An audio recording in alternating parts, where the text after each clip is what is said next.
Tapos mga palangga mo pa may pagkawas na ako kay para mamasahero. Sus! Ang yata sa lamit na pagbiyon niya hinoon. Lisod yung kanin alas 10 na tumubiyahe sa itong balay o magawas sa itong balay para mamasahero. Karoon hinoon. Basta alas 10 na. Goy, pag naging inita na mga palangga. Super na yun na kayo. Pagka na yun ang ngalan.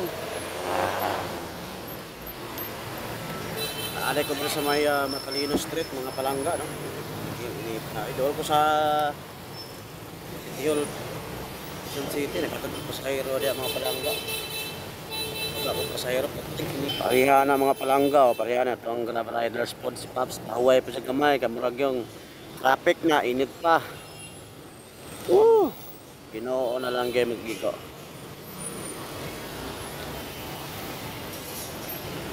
Dahil mag-init ron, mura magmakapasok yun. Murag ko siyon itong panit ay. Anga ay. Nakalilaw. Anga ay. Anga. So ayan mga palangga, galing pala ako ng Quezon City. At naghatod na ng pasahero dito sa may Pasay area. Malapit na sa may Sugo mga palangga. Ngayon naman, yun pumasok tayo sa labas dyan, EDSA.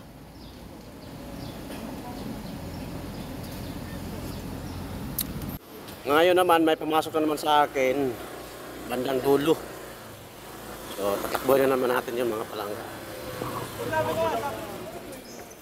Grabing init ng panahon. Para kang susunugin sa daan. Sugo pala to. Laki pala ditong sugo na to sa likod. Yung hinatiran ko kasi kanina, huminto ako dun sa may Quezon City Hall. Nag-drop ako ng pasahero doon. Nakuha naman ako dito papuntang Pasay. 240. Yung kanyang pamasahe galing Quezon City hanggang dito sa may Pasay area, no? Tapos naka-promo siya, naging 209 na lang siya.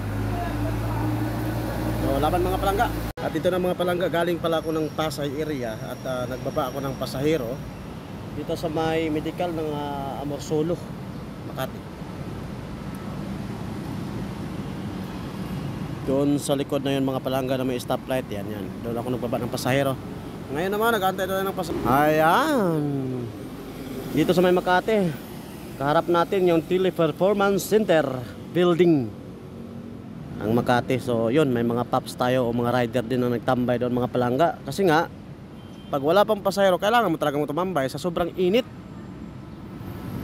Init na may balite.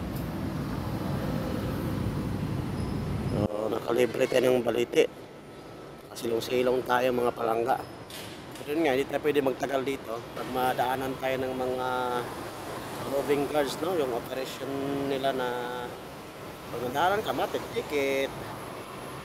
Bayad ka na naman ngayon ng ticket mga palangga. So hanggang dito na lang ang ating video. Grabe but